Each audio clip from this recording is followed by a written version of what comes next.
En esta tarde vamos a tratar un tema importante, un tema acerca de impuestos. Específicamente vamos a hablar de las deducciones personales, de las llamadas deducciones personales. ¿Y qué son las deducciones personales? Antes de entrar al concepto, quiero comentarles lo siguiente.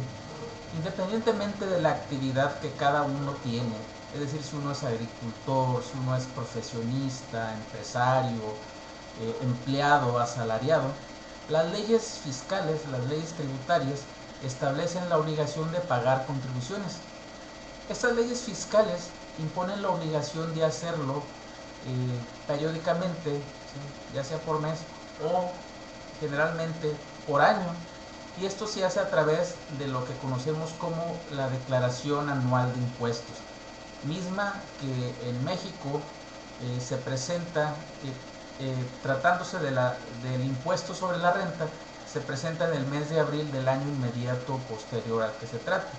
Por ejemplo, el ejercicio fiscal 2013 vamos a presentar la declaración anual durante el mes de abril del 2014. La mecánica de los impuestos, del cálculo de los impuestos, a grosso modo es la siguiente. A todo lo que tú ganas, es decir, tus ingresos, le restas aquello que tú gastas, es decir, las deducciones. Hecho esto, te resulta una base para el cálculo del impuesto. Aplicas algunas tasas, algunos factores, dependiendo de la contribución o del impuesto de que se trate, y aquí te resulta una cantidad de impuesto a pagar. Sin embargo, aquí es donde entran precisamente las deducciones personales, que son el objeto central de nuestra plática de esta tarde. Y por lo tanto, las deducciones personales son todas aquellas cantidades de dinero que toda persona física hace de manera eventual y que significan un desembolso, pues podemos llamarlo extraordinario, del bolsillo del contribuyente, y que la ley permite aplicarlos por cuestiones de humanidad, valga la expresión, en el cálculo de los impuestos para disminuir su importe. Por eso es importante que pongamos atención a lo siguiente, pues vamos a entrar en materia.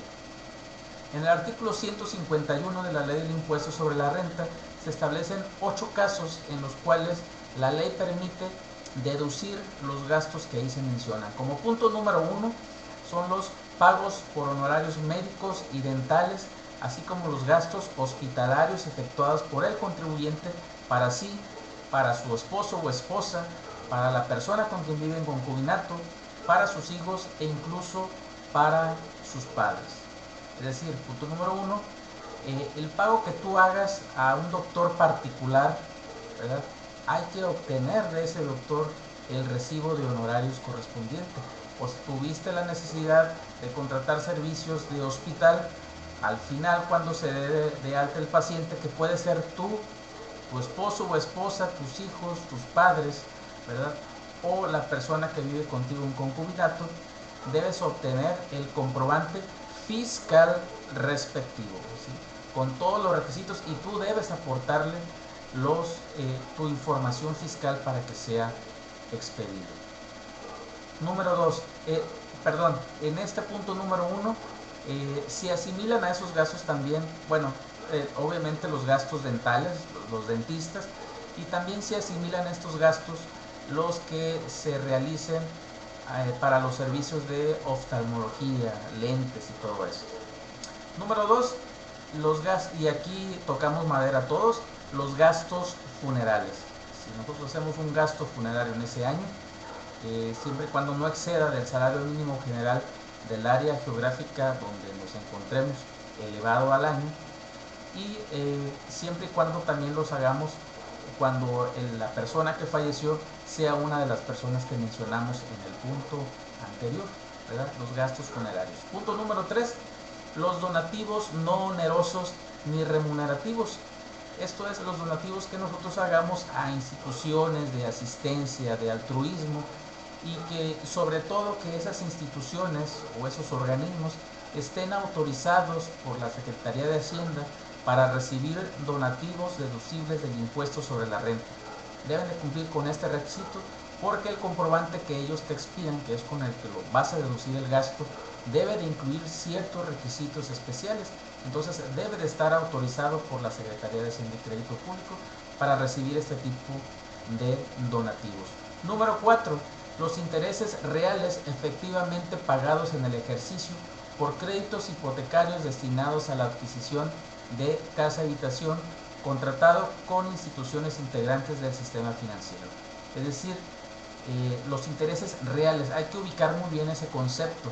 ¿Sí? Hay que pedir una constancia a ese banco donde tú fuiste a pedir un crédito hipotecario para tu vivienda, para tu casa habitación, y donde diga intereses reales, ese importe lo puedes deducir para disminuir tus impuestos. Número 5. Las aportaciones complementarias o las aportaciones voluntarias realizadas a las cuentas respectivas de tu Afore, ¿verdad? Esto en términos de la ley del sistema de ahorro para el retiro. ¿Sí? Todas esas aportaciones que tú hagas a tus cuentas, a la complementaria o a la cuenta de aportaciones voluntarias, eso también tú lo puedes restar de tus impuestos. Número 6. Las primas por seguros de gastos médicos, complementarios o independientes de los servicios de salud proporcionados por instituciones públicas de seguridad social. Es decir, tú tienes seguro social, IMSS, o tal vez tienes ISSSTE, pero tal vez tú adicionalmente contratas un seguro de gastos médicos con alguna compañía aseguradora para ti o para tus hijos o para tu esposa. Entonces, las primas que tú vas pagando mensualmente o bimestralmente, dependiendo de cómo lo hayas contratado, esas primas también las puedes deducir. Seguimos insistiendo, tienes que recabar la documentación pertinente. Número 7. Los gastos destinados a la transportación escolar de los descendientes en línea recta cuando ésta sea obligatoria. Es decir, si en el colegio donde tú inscribiste a tu hijo o hija por reglamento el transporte es obligatorio, tú puedes deducir ese gasto que tú haces por transporte escolar, tú lo puedes restar para efectos fiscales. El recibo o la factura que tú recibas debe ser individualizada y traer por lo menos desglosado el servicio de transportación escolar para que tú puedas deducirlo. Número 7. Los pagos efectuados por concepto del impuesto local sobre ingresos por salarios y en general por la prestación de un servicio personal subordinado. Perdón, este era el caso número 8. Es importante mencionar, como ya lo hemos dicho, que de todos estos gastos hay que recabar la documentación, hay que estar muy puntual en cuando nosotros solicitamos ese servicio, llevar los datos, la información fiscal y esperar a que nos elaboren ese documento o ver con la persona cuándo nos lo van a expedir y estar muy al pendiente de ello. De lo contrario, no se va a poder deducir. Si nosotros tenemos la sana práctica de compilar, de recabar estas deducciones personales en el año, van a suceder por lo menos dos cosas positivas. Número 1, si te da impuesto a pagar, el impuesto a pagar lo vas a disminuir sustancialmente, ¿sí? Si es que te da a pagar. O número 2, si este importe rebasa al que tú debieras pagar, te va a resultar un saldo a favor de impuesto, para lo cual la autoridad fiscal te da dos opciones, que es compensarlo de otros impuestos que tengas tú a cargo o en otros momentos, o bien solicitar tu devolución, ¿sí? Solicitar la devolución de ese impuesto que tú ya tuviste.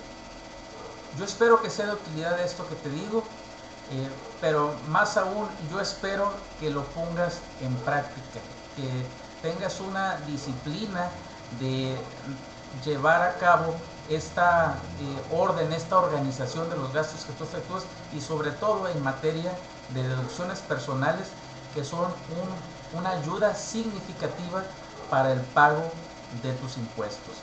Te mando un abrazo afectuoso y nos vemos por aquí en la próxima.